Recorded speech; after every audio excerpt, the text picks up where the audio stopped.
parable of the net. Matthew chapter 13, verse 47 through 50. Once again, the kingdom of heaven is like a net that was let down into the lake and caught all kinds of fish. When it was full, the fishermen pulled it up to the shore.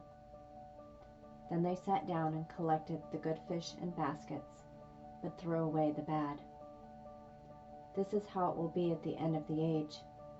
The angels will come and separate the wicked from the righteous and throw them into the blazing furnace, where there will be weeping and gnashing of teeth. So I ask you, in the end of age, will you be righteous and caught up with the angels?